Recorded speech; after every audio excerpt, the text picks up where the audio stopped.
राधे राधे, हरे कृष्णा। कैसे हो आप सभी लोग? आशा करती हूँ आप सभी परम मंगल में होगे, स्वस्थ होगे, अच्छे होगे। आप सभी लोग भली भांति परिचित हैं कि पितृ पक्ष चल रहा है। पितृ पक्ष में हम लोग कुछ भी करते हैं वो सब कुछ पितरों को समर्पित होता है। पितरों को देवताओं से कम श्रेणी का नहीं आंकना चाहिए। बेशक देवता खुश होंगे, अगर पितृ नाराज है तब आपके घर की तरक्की असंभव होती है।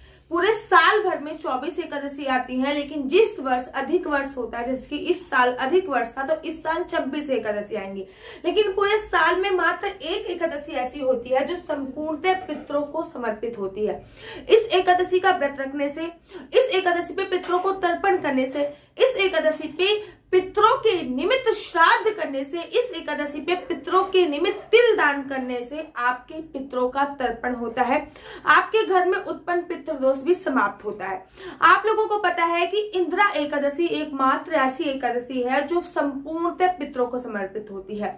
15 दिन में आपको पता है कि 15 दिन तक पितृ पक्ष चलता है और पितृ पक्ष में हम जो कुछ भी करते हैं वो पितरों को ही समर्पित होता है। और पितृ पक्ष में आने वाली इंदिरा एकादशी संपूर्णतः पितरों को समर्पित होती है। सबसे पहले मैं आप लोगों को ये बता देती हूँ कि इंदिरा एकादशी आखिर कब है, 9 तारीख की है या 10 तारीख की है। कुछ कंप्लीटली लिख दिया था। इंदिरा एकादशी का जो प्रारंभ हो रहा है वो 9 अक्टूबर सोमवार को हो रहा है, दोपहर को 12:30 बजे।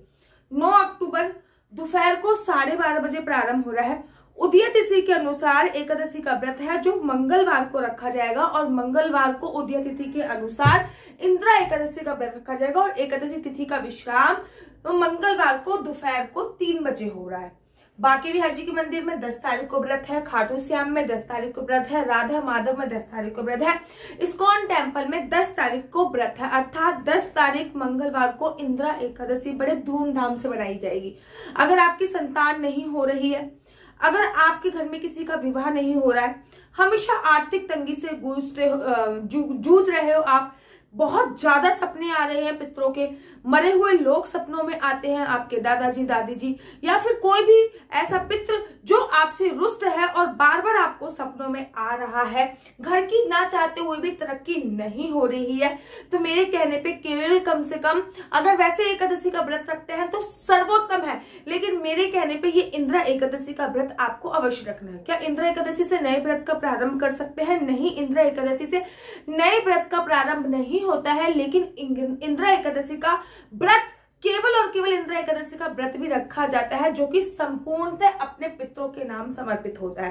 कैसे व्रत रखना है, किस प्रकार से नहाना है, सारी जानकारी आज मैं आप लोगों को देने वाली हूँ। एकादशी का व्रत एक दिन का नहीं होता, 3 दिवसीय व्रत की श्रेणी में आता है।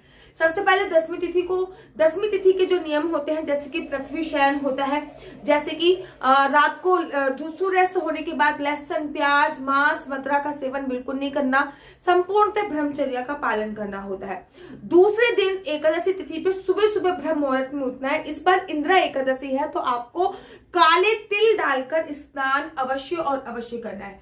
काले तिल का रिलेट होता है, वो पितरों से डायरेक्ट रिलेट होते हैं काले तिल, इसलिए जो भी चीज डाल के आप स्नान कर रहे हो उसमें काले तिल आपको अवश्य डालने हैं। उसके बाद काले तिल डाल के पूजा के लिए तैयार हो जाना है।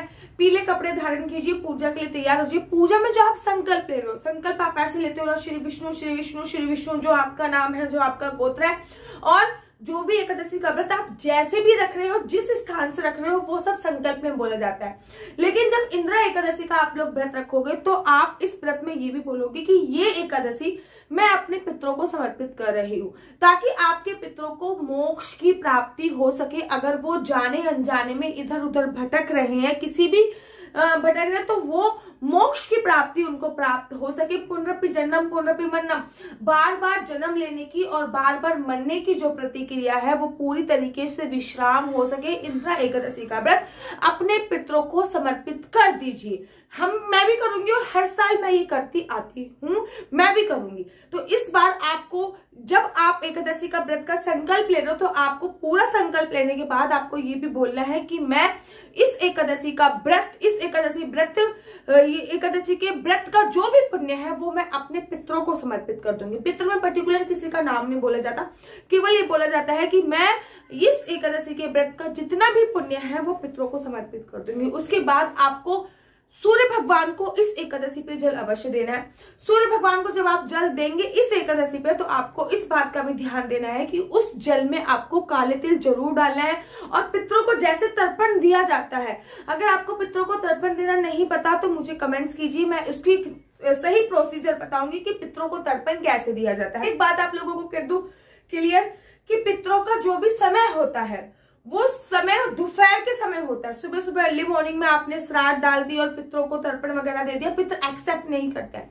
हर किसी का टाइम है, सुबह देवताओं का टाइम है, शाम को देवताओं का टाइम है, उसके बीच का जो टाइम होता है वो पितरों को समर्पित होता है। तो पितरों की जो भी पूजा अर्चना बदना होती है, इसकी श्राद्ध क्रिया हो गई, जैसे कि जल का तर्पण देना हो गया, ये सब 12 बजे से लेके 2 बजे तक के बीच में हो सकता है। आप 11 से 2 भी कर सकते हैं, लेकिन उससे पहले किसी भी कीमत पर नहीं कर सकते, क्योंकि पितरों का टाइम इतना ही दोपहर को ही माना जाता है। काले तिल डाल के पितरों को तर्पण अवश्य करना है और पूरे दिन जो भी पूजा पाठ करनी है वो आपको पितरों को समर्पित अवश्य करनी है। रात को घर के मुख्य द्वार पे 2 दीपक जलाने हैं और तिल के तेल की अखंड ज्योत अवश्य जलाइए, क्योंकि तिल के तेल की ज्योत होती है वो पितरों को समर्पित होती है। और इस दिन आप पितरों को अपनी एकादशी समर्पित कर रहे हैं तो तिल के तेल की ज्योत जरूर जलाइए।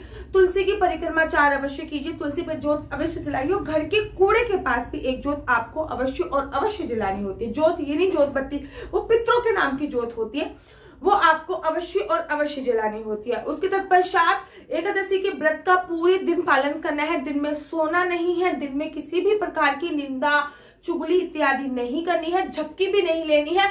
उसके बाद रात्रि को जगने का विधान होता है, लेकिन रात को ना जग पाओ तो कम से कम 11-12 बजे तक जगिए। अखंड ज्योत पूरी रात जगते रहने दीजिए। लड्डू गोपाल को सुलाना है, लेकिन लड्डू गोपाल को जगाना नहीं होता, मतलब पूरी रात लड्डू गोपाल को जगाना नहीं है, लड्डू गोपाल को सुलाना ही होता है, ठीक है ना। द्वादशी वाले दिन आप जो भी भोजन प्रसाद बना रहे हैं, जिसकी चावल का जो भी भोजन प्रसाद बना, उसमें थोड़े से काले तिल डालना बहुत ज्यादा जरूरी होता है। जो भी आप बना रहे हो भगवान को भोग लगाइए, उसके बाद काले तिल डाल के अपने पितरों के निमित्त भी उसको निकालिए। घर के मुख्य द्वार पे पितरों के निमित्त आपको जल का छिड़काव अवश्य करना है। देखिए होता क्या है, होता ये है कि पितृलोक जो ये 15 दिन है इसमें पितृलोक खुल जाता है, सारे पितृ पृथ्वी लोक पर आते हैं और इस आस से कि हमारी जो संतानें हैं, हमारे जो घर वाले हैं, उन्होंने भी हमारे लिए कुछ ना कुछ निकाला होगा, उन्होंने भी हमारे लिए कुछ ना कुछ तर्पण किया होगा। इस सोच से वो आपके दरवाजे पे आके खड़े होते हैं। अगर उनको कुछ ना कुछ मिलता है तो वो अत्यधिक प्रसन्न होते हैं, लेकिन अगर उनको कुछ नहीं मिलता तो वो रुष्ट होकर चले जाते हैं। अगर पितृ रुष्ट होकर चले गए तो देवता भी उनका जो रुष्टता है वो आप पे नहीं बरस सकती है। पितरों का रुष्ट होना बहुत ज्यादा दुर्भाग्य को आमंत्रित देने वाला होता है। पितृपक्ष जब तक चल रहा है तब तक, वैसे तो मैं कहती हूँ रोज अपने घर के मुख्य द्वार पर पानी डालिए, लेकिन जब तक पितृपक्ष चल रहा है तब तक कोशिश कीजिए घर के मुख्य द्वार पर थोड़ा थोड़ा पानी अवश्य डालिए, जिससे आपके पितरों को तर्पण अवश्य मिले। सूर्य भगवान को जल अवश्य दीजिए, जिससे आपके पितरों को तर्पण अवश्य मिले। पितरों को तर्पण कैसे दिया जाता है उसके ऊपर डिटेल में वीडियो जानना चाहते हो तो मुझे कमेंट्स कीजिए।